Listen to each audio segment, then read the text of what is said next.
I become a mirror that cannot close its eyes to your longing. My eyes, wet with yours in the morning light.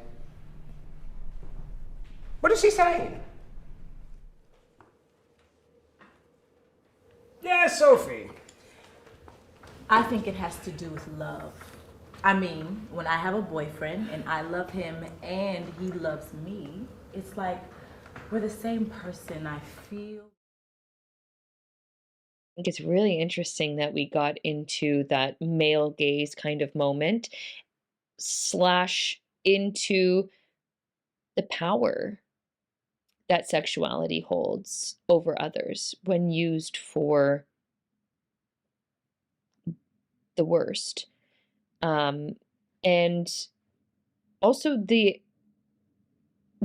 different power dynamics in professionalism and how that sensuality can just cut through institutional boundaries, cut through professionalism, cut through hierarchies and destabilize the entire system. So it shows the inherent power in Rumi's work, but also the inherent power in just that promise or hint at the sensual. There's a lot of sort of interesting deconstruction of power, of manipulation, of sort of the angles of who's in control. I think there was a little bit of unclear messaging around the motivations of the female student, but I thought that it was sort of a lot of subtext with the initial setup of the male character, male teacher, with all these female students, him taking advantage of them in a certain way, trying to find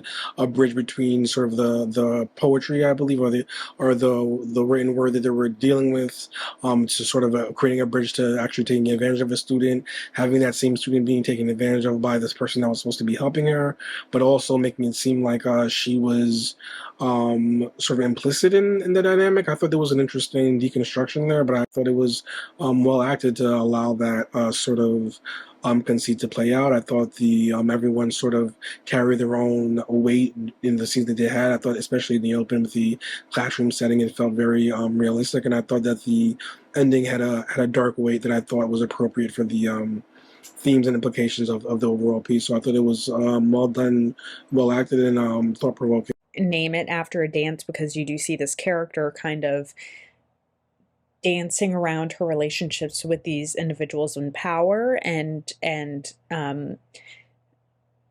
you know, having this sensual dance between that and sexuality and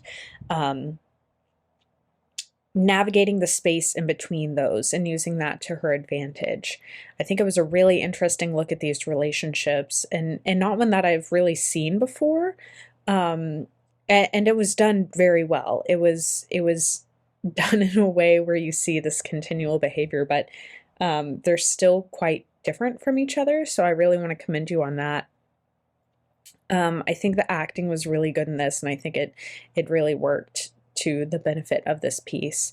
Overall, it was a really interesting look at power dynamics and sexuality in a way that I haven't really seen before, where this younger woman kind of is in control of the situation, which, you know, like I said, with these power imbalances, it's usually the other way around. So I think that was interesting to see. In the verses they use, they talk a lot about oneness and love, but in the concept of the story, it definitely feels like, for me, this deconstruction and perverse nature of, I wouldn't say the dangers of love, but how love can be corrupted. In this, I saw a lot of elements of the issues of a power imbalance, a power dynamic, in the sense that the teacher was taking advantage of the student. And you definitely, where the argument could have been made that it was an act of love, it's immediately thrown out the window when she leaves the room and his true colors are shown, and he essentially objectifies her. From the verses, comparing that to the story that we watched, that for me, it was this journey, a cautionary tale about how love can be corrupted into this very predatory power dynamic.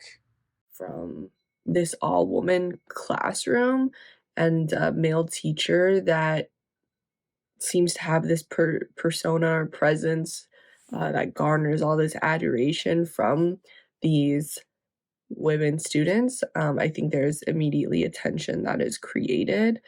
And I think then, when the student asks her teacher more about the poem, we see this like fantasy materialize via a dance number.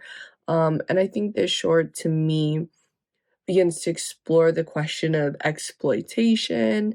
Um, and we see that, in the woman's our protagonist direct to camera after she's been caught having an affair with the teacher, and then asks another authority figure to hold her.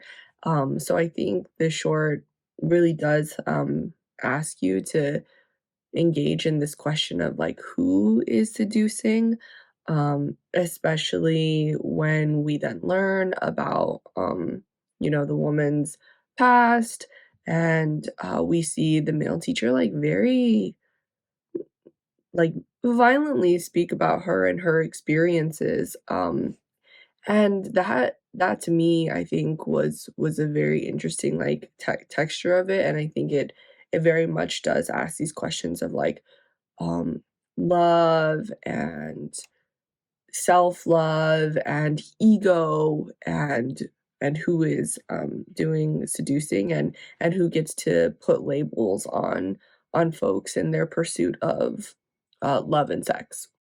First of all, I loved the camera work in the classroom because I felt like I was there in the classroom being a fly on the wall. This took a turn I didn't expect. I actually just thought this was going to be something different. I don't know. And then I was led into this world of what it became. And of course, it was disturbing. These guys sort of wielding their power and taking advantage of their power, I guess. So the teacher was taking advantage of, talking about this beautiful poetry and kind of sexual poetry and interpreting it to these students, and then taking advantage of the student when she sort of, came on to him, I guess, in her own way. And then he took advantage of it. It's these people in higher power need to really not just say one thing and do another, but actually say something and stick to it.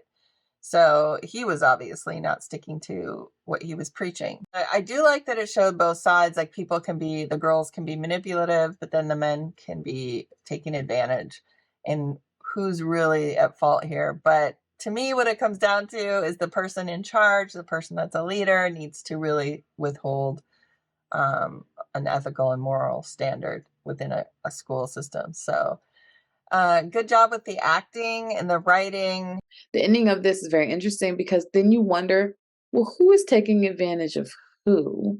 Was the student a woman that was pushing to something because of authority figure seduced her? Or is she the one doing the seduction? What is clear is that his class is affected by the teacher because the way they all look at him in admiration, all the women in the class, things that did stand out to me was he ended class early because he said he needed to be somewhere by a particular time, but then he stayed late with his student and he no longer had this need to get to wherever he said he had to get to. So that just stood out to me because it made me think like, oh, what happened there? There's a full dance fantasy right in the middle of this piece, which could be symbolic of a lot of things. It could be symbolic of the fantasies that we create about people in our heads. It could be symbolic of a lot of different things.